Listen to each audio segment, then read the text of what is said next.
इस कार्यक्रम के प्रायोजक हैं कृषि मंत्रालय, भारत सरकार।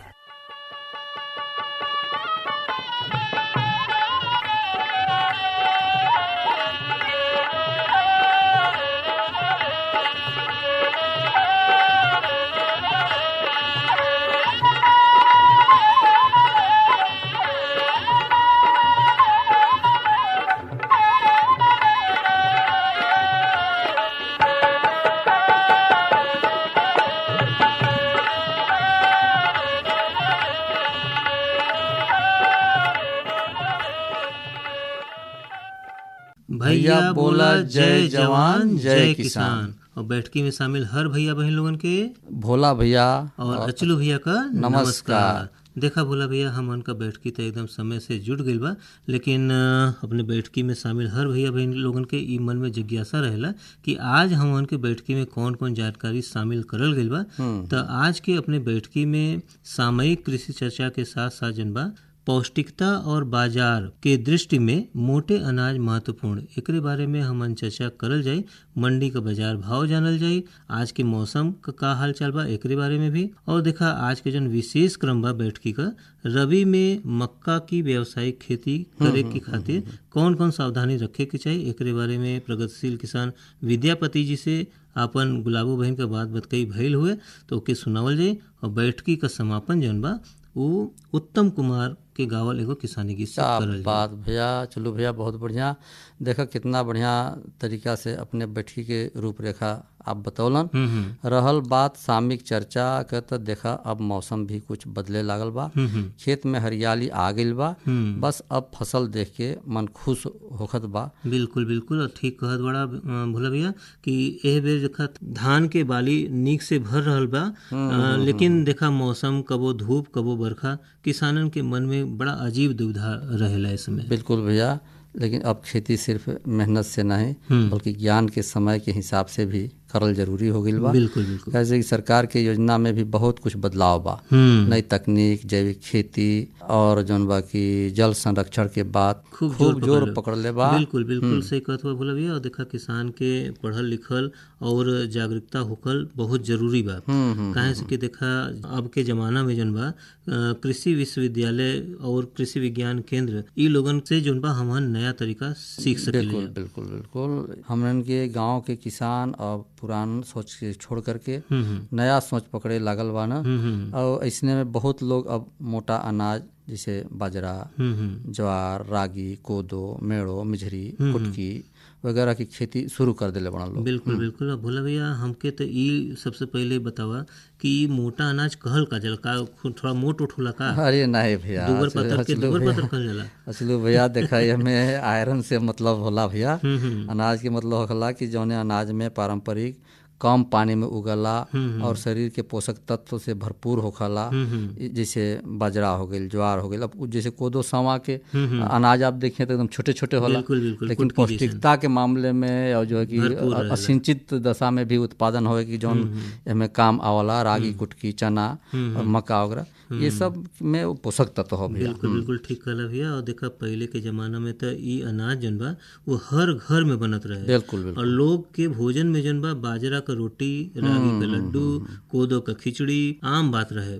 बिल्कुल। बाकी देखा धीरे धीरे बाजार के चमक में जन बा चावल और गेहूं का महत्व एकदम बढ़ गइल बा। बिल्कुल भैया, तो निश्चित रूप से जौन बाकी चिकना चिकना अनाज देख करके और खाए में मिठास भले लगे, लेकिन ओकर पौष्टिकता भैया देखा वो चीज़ नहीं रह गई है। ऐसे हम लोग के भैया जौन बाकी ऐसे बहुत समझ के साथ मोटा अनाज के हम लोग के प्रयोग के लिए चाहिए। बिल्कुल सही। और ऐसे जैसे बाजरा में आयरन, कैल्शियम खूब होखला, और रागी में प्रोटीन और फाइबर बहुत होखला। ये और कोदो, कुटकी और जौन हो वो में शुगर बहुत मतलब कम रहला, मतलब एक निश्चित माप तौल तक भी रखी होके भैया। और पोषक तत्व भैया जौन बाकी हमें ज्यादा होखला, ऐसे मधुमेह जौना के डायबिटीज भी कहला लोग, मोटापा और हार्ट के बीमारी के बारे में भी जौन कहला ये उपयोगी होला। एक अगर सेवन करिए तो ये सब के जौन बाकी डर नहीं रहे। बिल्कुल बिल्कुल बिल्कुल। तो देखा भोला भैया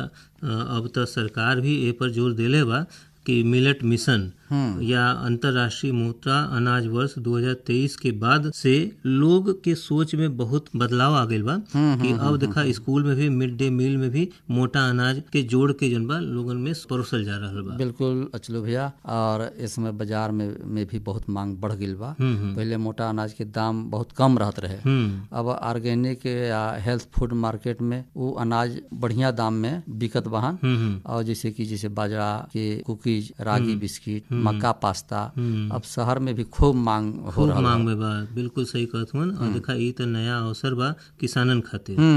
हमनी के गांव में किसान के अगर थोड़ा सा सोच अगर काम कर ले तो देखा कम पानी वाली जमीन में मोटा अनाज लगावल जाए, जैविक खाद डाल के और लागत कम, मुनाफा ज्यादा लिहल जा सके। बिल्कुल भैया, ये बहुत बढ़न बात है।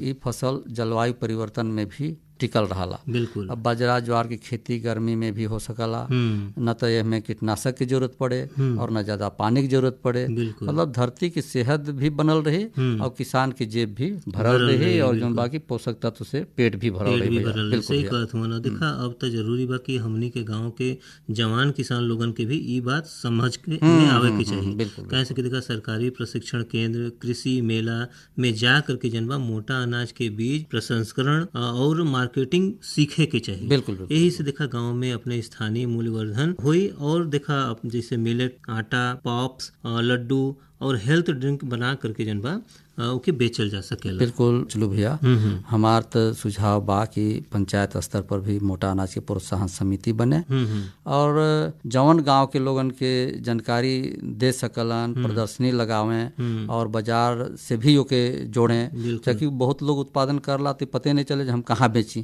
तो ऐसे जो है कि अगर एक दूसरे से जुड़ल रही लोग तो निश्चित रूप से। और अचलू भैया ये भी बात हो कि आज युवा अगर मोटा अनाज की खेती से जुड़ जाए तो गाँव के आर्थिक स्थिति भी मजबूत होगी और स्वास्थ्य के भी फायदा मिले। बिल्कुल सही कहते। तो देखा यही से कहले भैया कि मोटा अनाज की खेती अब खाली अन्न उत्पादन नहीं, रोजगार, पोषण और पर्यावरण का संरक्षण से भी जुड़ल विषय बा। देखा बोला भैया हम मन का बात कही तो होत रही, लेकिन आज अपने बैठकी में रबी में मक्का की व्यावसायिक खेती करे खातिर एमें कौन कौन सावधानी रखे के चाहिए, एक बारे में प्रगतिशील किसान विद्यापति जी से अपन गुलाबो बहन का बात कही बा। तो हम तो कहते कि सबसे पहले कुछ संदेश बा, वो संदेश सुनला के बाद जनबा ये महत्वपूर्ण जानकारी के सुन लिया। बिल्कुल भैया सुनाओ।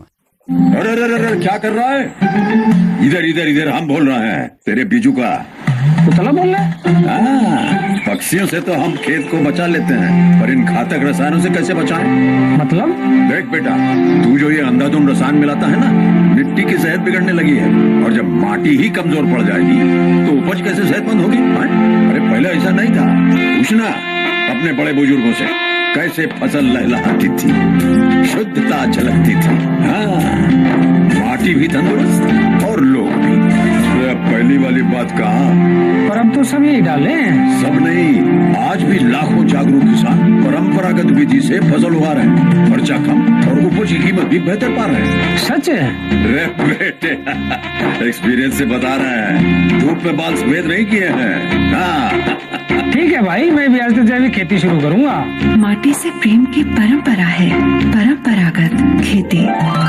किसान भाई अपने इलाके के खेती बाड़ी दूना बढ़े एके खातिर अपने किसान भाई दिन रात मेहनत करेलन। अच्छा उत्पादन प्राप्त करे के खातिर अच्छा बीज, उर्वरक और सुरक्षा कार्य भी करे के पड़ला। आज अपने साथ गौरही मधुपुर से एक प्रगतिशील किसान विद्यापति जी हुए। आपके यह खासियत बा कि जितना भी नया किस्म निकलेला ओके जरूर वो चुनाव करेलन। रबी में कई तरह का खेती करेलन। आज हम लोगन इनके मक्का के खेती के बारे में जानल जाये। विद्यापति जी, सबसे पहले किसानवाड़ी कार्यक्रम में आपके बहुत बहुत स्वागत बा। और हम और अपने किसान भाई लोगन जानल चाहिए कि रबी में कौन कौन से फसल के योजना बा। हम रबी में बहुत से फसलों के जैसे है कि चना है, मटर है, गेहूं है, मसूर है, मक्का है। अच्छा। तो मक्का में जैसे है कि लोग ये जो हम लोग यहाँ इलाके में खेती होता है वो मक्का नहीं है, जिससे इसमें मक्का है पॉपकॉर्न मक्का। अच्छा। जिससे कि वो आमदनी अच्छा होता है। और सब्जियों की खेती होती है रबी में, जैसे टमाटर हुआ और उसमें है फूल गोभी है, बहुत सी खेती है, बैगन है। अच्छा। बहुत सी खेती होती है। अच्छा विद्यापति जी, आप जैसे अब खेती की बात करत हमें, तो जैसे आप मक्का के खेती की बात कहलन है, तो मक्का के खेती करे में आपके विचार कहाँ से बनल? जी बहुत अच्छा क्वेश्चन है।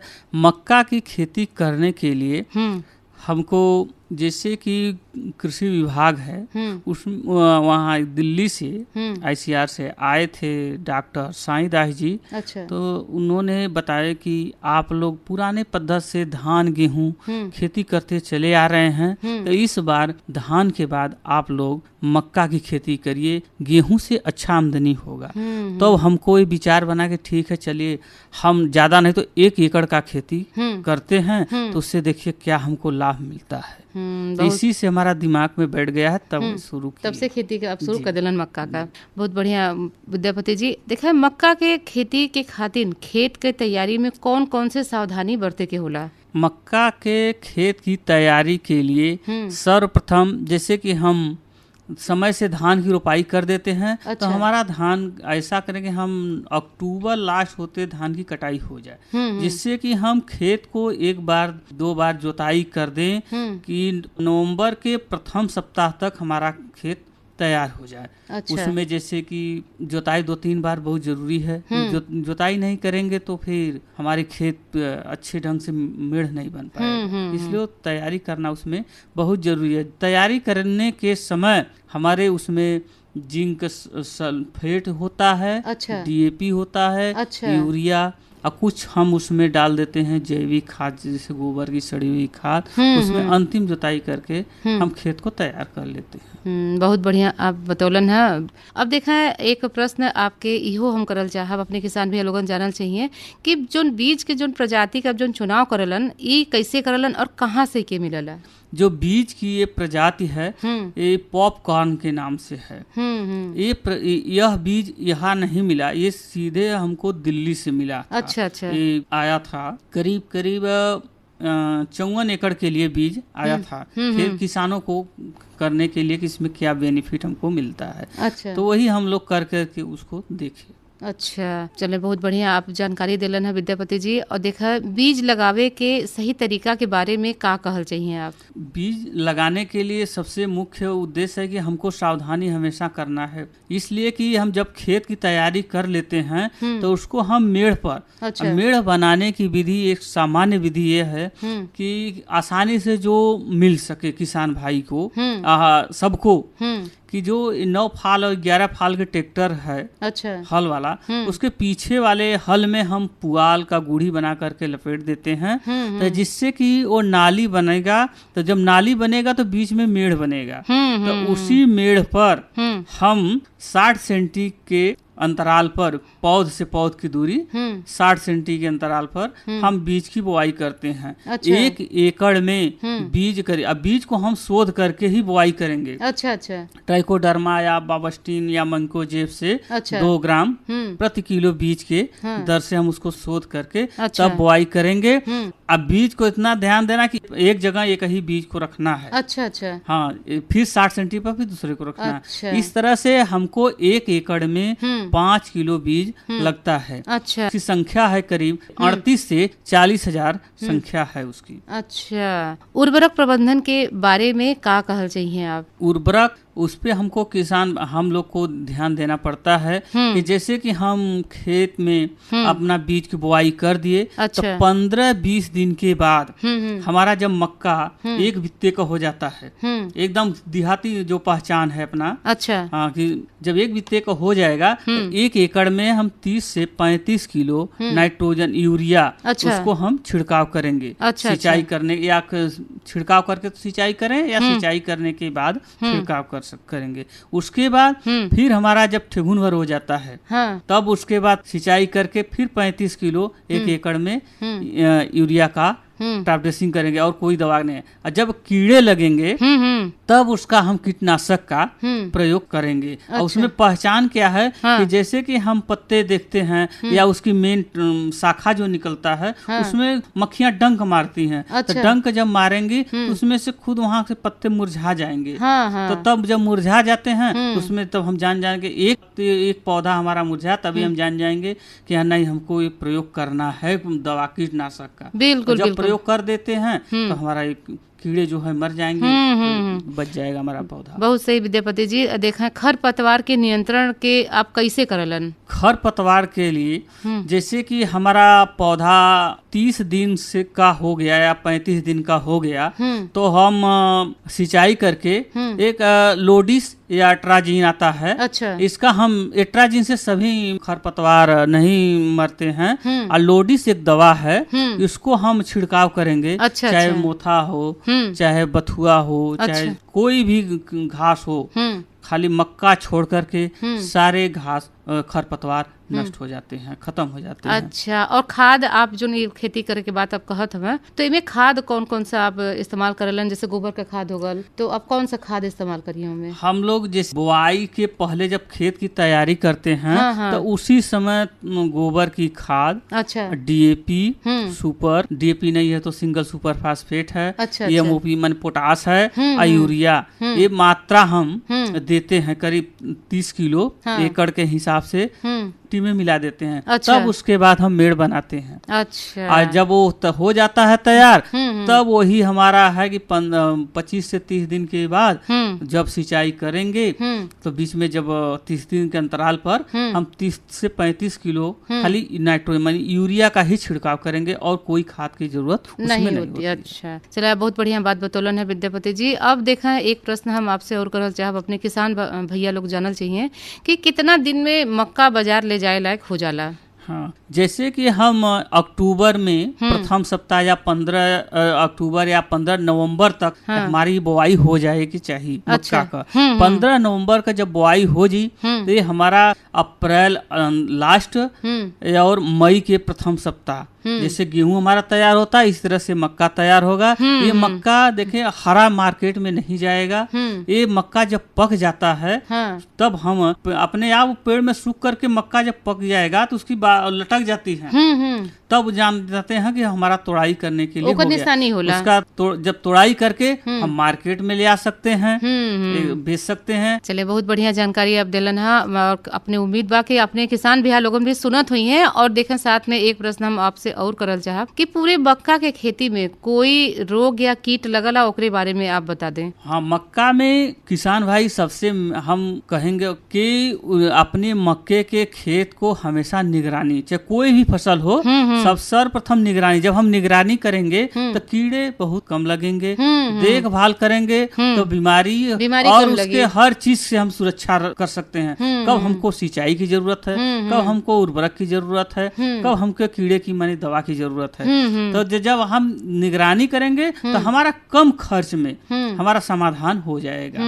बस ध्यान देवे की जरूरत बा। बिल्कुल, बहुत सही भैया बताओ ना। और देखा साथ में एक प्रश्न आपसे और करल चाहब कि पूरा मक्का भुट्टा के रूप में निकला या दाना के रूप में भी ओके बचा के रखेलन आप? हाँ, ये बहुत अच्छा क्वेश्चन है कि मक्का इसको हम दोनों तरह से रख सकते हैं। अच्छा। चाहे तो हम भुट्टा बना करके तुरंत मार्केट में बेच सकते हैं, मान है जैसे अन्न भंडारण होता है उस तरह से हम भंडारण करके दाना के रूप में उसको हम रख सकते हैं। अन्य उसकी बाली है, बाली सही मन खोखड़ाई छुड़ा करके बाली सही है उसको भी हम रख सकते हैं, तो हमारा ये रहेगा, जल्दी खराब भी नहीं हो सकता है चूंकि सूखा रहता है। हाँ, सबसे विशेष ध्यान देना है कि हमारे मक्के में नमी नहीं होना चाहिए। 8% से ज्यादा होगा तो हमारा मक्का खराब हो जाए। ये जो मक्का होला, एकर हम आम बोलचाल के भाषा में जैसे हम लोग आटा का प्रयोग करीला या भुट्टा के रूप का प्रयोग करीला, तो ओकरे अलावा आप और के तरीका से एकर प्रयोग में ले आ सकलन? ये बहुत अच्छा क्वेश्चन है। ये मोटे अनाज के तौर पर आज के युग में मोटे अनाज पर विशेष ध्यान दिया गया है, रखा गया है।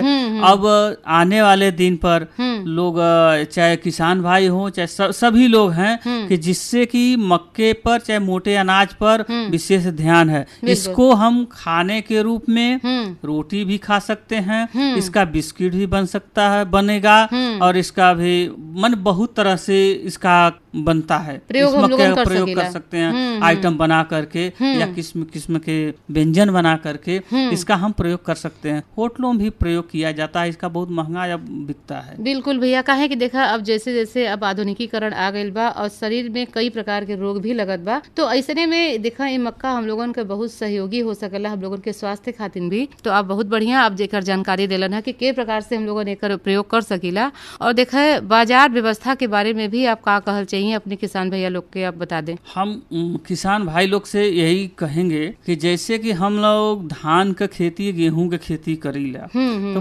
मार्केट में है बिक जा रहा है। मक्का भी बहुत आसानी से बिक जाए। जैसे हम किए थे तो उसमें सोचे कि हमारा बिकेगा नहीं, बाकी इस समय उसका दाना जो कि है 150 रुपए किलो या 130 रुपए किलो आसानी से बिक जा रहा है। अच्छा। उसको कहना नहीं है कि नहीं हमको बेचने के लिए माने कि मार्केट खोजना है। सब लोग अब धीरे धीरे जानकार हो गए हैं, मांग कर रहे हैं कि मक्का कहीं मिल जाए। बिल्कुल, कहीं ना कहीं देखिए जागरूकता, कौन मक्का होना चाहिए, ये संकर मक्का नहीं। अच्छा, देखे जागरूकता बहुत बड़ी चीज होला भैया। देखें आपकी जानकारी सुन के अपन किसान भैया लोगन भी और साथ में जे भी सुनत ही जागरूक होत हुई। और देखें चलावत किसान भाई लोगन के आप का सलाह देवल चाहिए जैसे कि अच्छा उत्पादन उनके मिल सके। सही, अच्छा क्वेश्चन है। हम तो किसान भाई से यही सलाह माने करेंगे कि सब लोग सोचते हैं, किसान भाई लोग सोचते हैं कि हमके 2 रुपया आमदनी अधिक मिले। तो जैसे कि हम मक्का के खेती करते हैं तो एक एकड़ में जैसे हम लोग खेती करते हैं तो 1 एकड़ में गेहूं बहुत होगा तो हमारा 12 से 14 कुंटल बहुत होगा तब। अब मक्का जब होगा तो 25 से 30 कुंटल होगा 1 एकड़ में। अच्छा। अब गेहूं का रेट है बहुत बिकेगा तो 22 से 25 रुपए किलो बिकेगा। ये मक्का है खोखड़ाई सहित जब हमको बेचना है तो 30 से 32 रुपया किलो बिकेगा। अब इसी के अनुपात पर हमारे किसान भाई कुछ समझ जाएंगे या हम कहते हैं कि इससे अच्छा 1.5 लाभ मिलेगा। चले, बहुत बढ़िया आप भैया बतौलन है। और किसान भैया लोगन देखें आज अपने कार्यक्रम में गौरही मधुपुर से प्रगतिशील किसान भैया विद्यापति जी रहलन है, जो उनके हम लोगन के मक्का के खेती के बारे में बतौलन, इतना बढ़िया जानकारी दिलन। और उम्मीद बा कि अपने सब किसान भैया लोगन इनकर जानकारी सुन ले हुई है। और आपके अपने कार्यक्रम में जुटे खातिर विद्यापति जी बहुत बहुत धन्यवाद। धन्यवाद। हर जोखिम से निकल कर फसल आए, सुरक्षित हो जाए,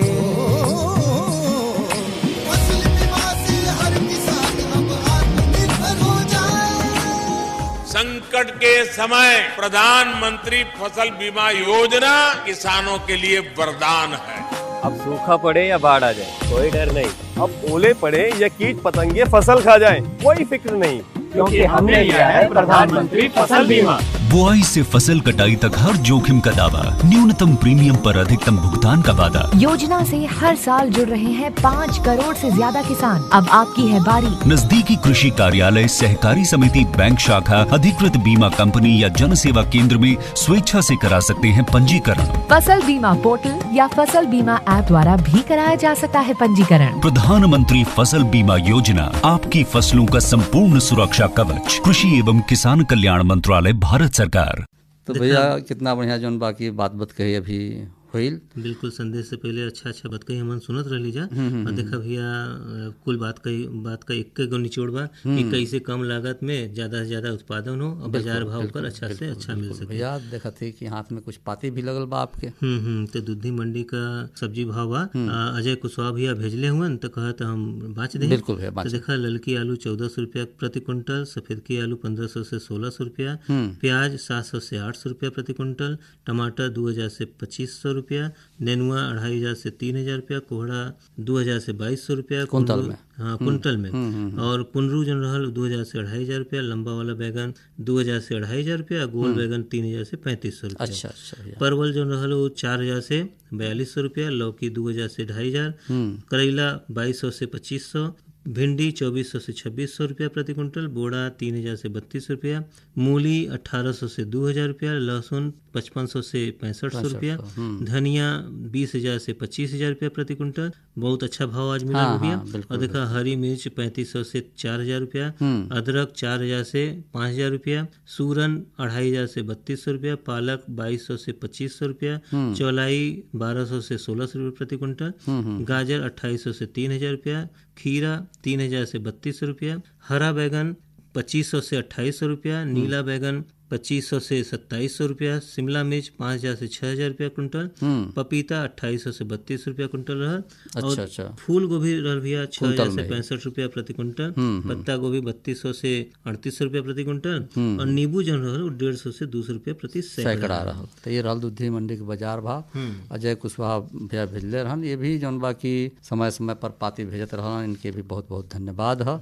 लेकिन भैया देखा झूरे झूर नहीं तो मन फेर आज देखा करावत ही जा हमन उत्तम कुमार का गावल एगो किसानी गीत के माध्यम से। तो तनिको न हो देर हो जाएगो मन फेर।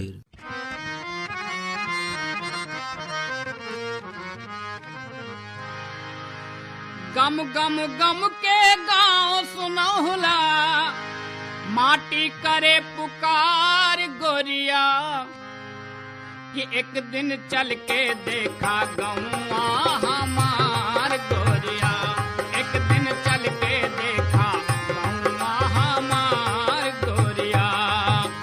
गम गम गम के गाँव सुनहुला, ओ गम गम गम के गाँव सुनहुला, माटी करे पुकार गोरिया, एक दिन चल के देखा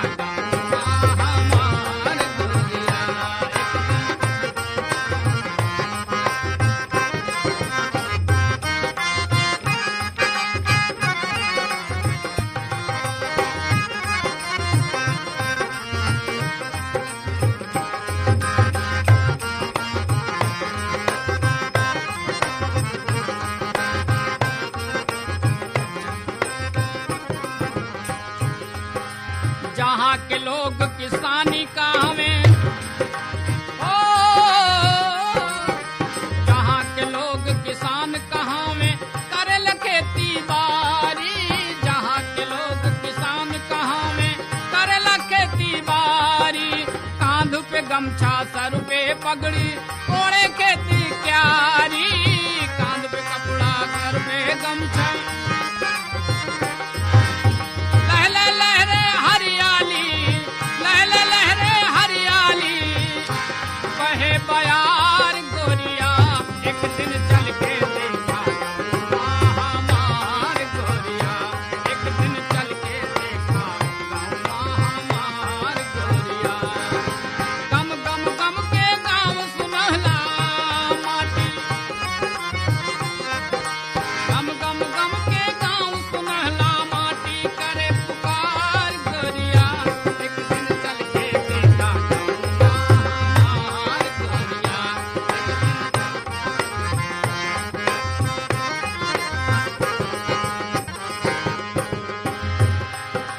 जहाँ की दुल्हन घूंघट डारे, कुल के रीति मान के,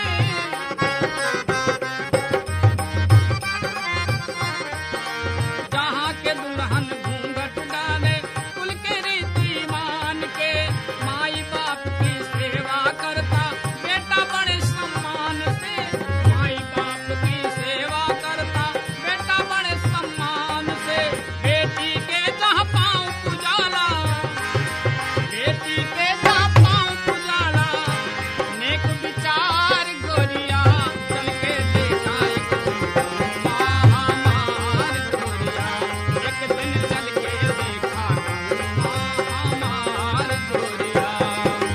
गम गम महके गाँव सुनहला, गम गम महके गाँव सुनहला, माटी करे पुकार गोरिया, एक दिन चल के देखा गौआ हमार गोरिया, एक दिन चल के देखा गौआ हमार गोरिया, एक दिन चल के देखा गौआ हमार गोरिया, एक दिन चल के देखा गौआ हमार गोरिया। तो देखा भोला भैया कितना अच्छा मन फेर करावत हूँ उत्तम कुमार भैया। बिल्कुल, और बिल्कुल। देखा इसने में हमन का समय भी हो गया बा बैठकी समेटे का। हाँ, समय के अनुसार और जौन बाकी मौसम के अनुसार हम लोग खेती किसानी पर भी ध्यान देने की जरूरत है। आज तो के मौसम की बात करें तो मौसम बता देते नहीं। तो आज के न्यूनतम तापमान 21 डिग्री सेल्सियस और अधिकतम 30 डिग्री सेल्सियस आकल गेल अपने जिला जवार में। घड़ी की सुई भी इशारा करत था भैया कि हम लोग के बैठकी यहीं समेटे के, फिर अगले दिन अगले जानकारी के साथ मुलाकात हुई। तो भैया बोला जय जवान जय किसान।